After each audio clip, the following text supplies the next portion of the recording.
been quite a while since I've done a video for you guys, so I apologize about that, especially the people on YouTube, because these videos go on Patreon before they go on YouTube. And speaking of Patreon, shout out to my VIPs on there, Rebecca Gulliver, Christy Moss. Shout out to the people on the $10 tier as well, Lori Lynn and Tanya Sullivan. I love you guys. I love everyone on the other tiers too, and then everyone on YouTube.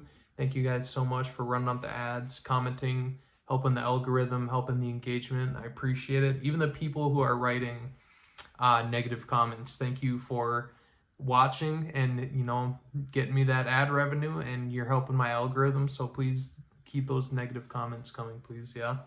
And so today I thought that we would talk about something different than prison today. So I was trying to think about what to talk about today. I was going through my list of things that I have written down, and I think today we are going to talk about a mushroom trip that I had when I was 18 that would kind of ruin psychedelics for me forever. So I had been on meth for about a year now. I was super skinny, super dehydrated. My face was sunken in.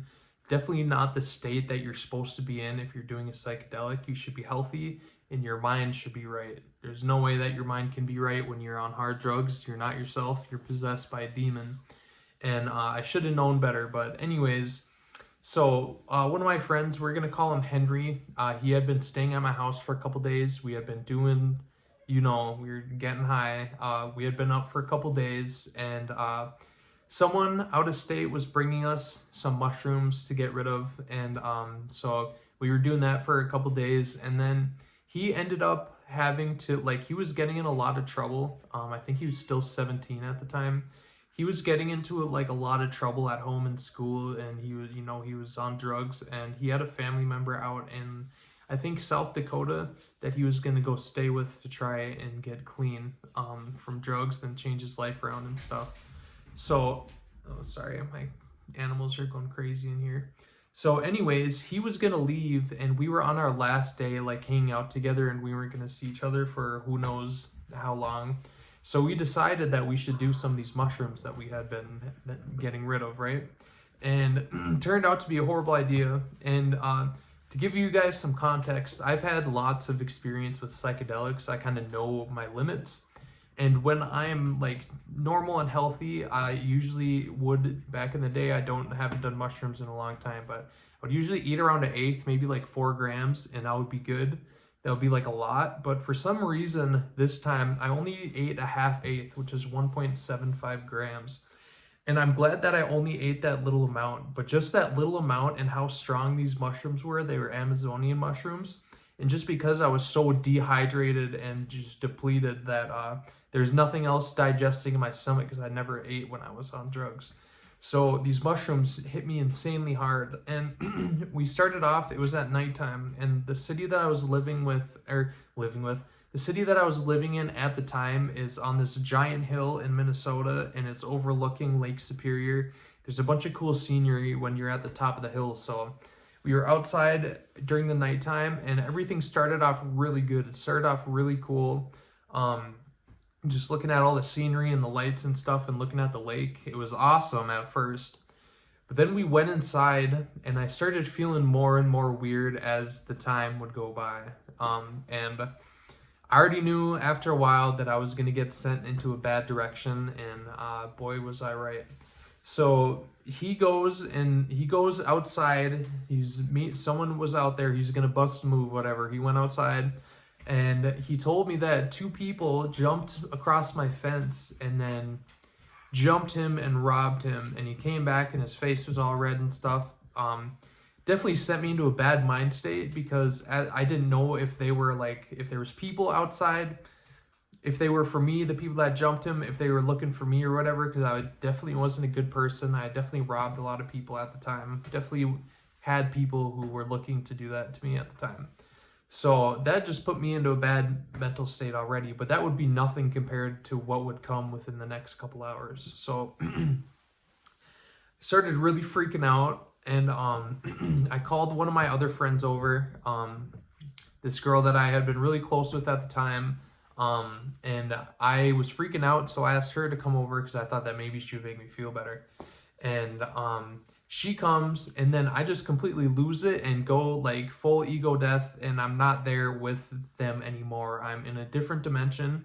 And the thing that I was seeing at first was, it's going to be hard to picture, it's going to be hard for me to explain it, but I was seeing my house, like if you cut the front of the house off and you saw the different floors, that's how I was viewing my house. And I saw me in the basement, I saw my friends in there doing whatever they were doing, and on the middle of the middle floor, the living room, I saw that was empty, and then I saw my parents upstairs watching a movie upstairs. So I was looking at my house, all 3 stories of my house at once, and it was insane. And at that point I was still able to like think in my mind. Sorry about that, guys, my iPhone storage just ran out, so we're gonna have to mash these 2 videos together.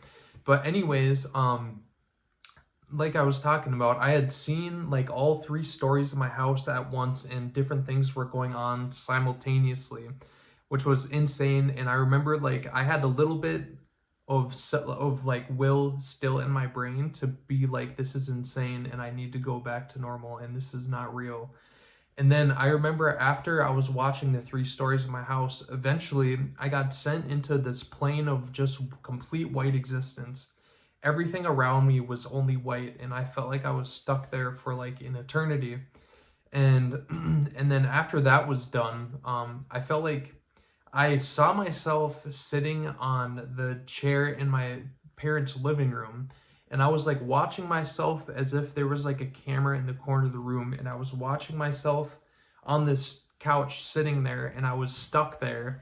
And time would go by, years would go by at a time, and then I would hear my family, like my family was still living their lives, but I was stuck on this chair. And my family, I would hear them sometimes say that, he's stuck there, he's never gonna get better, he's never gonna get normal, he's stuck there forever, he can't get up or move or talk. And this would go on. I would get old and gray. I would start off like at the age that I was, and then a whole lifetime would go by of me being stuck in the chair, and this happened over and over and over and over again for what felt literally like eternity. And then after that, after that was done, I eventually started to come down into my body again, but I was still tripping out and I was still freaking out. And I remember my brother eventually ended up coming over with some of my friends, and they were eventually able to like talk me down and calm me down, because all of them have had bad trips before, so they knew what was going on and they knew what to say to help me. But moral of the story is, if you're not in a good mindset, don't do drugs at all. But if you're going to do them, you have to be safe and responsible. If you're not going to listen to my advice when I tell you not to do drugs, if you're going to do them, be safe and responsible. Be in a safe environment.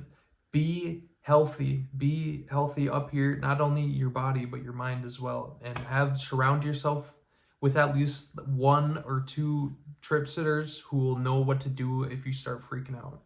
Some people that care about you, and people that you can trust. And you have to respect these kind of drugs. You have to respect them, because if you don't respect them when you do them, they're not going to respect you, and you might just get sent into a different plane of existence for all of eternity, until you eventually go back to normal. So thank you guys. I hope you enjoyed this story, and I love you guys, and stay out of jail and don't do drugs.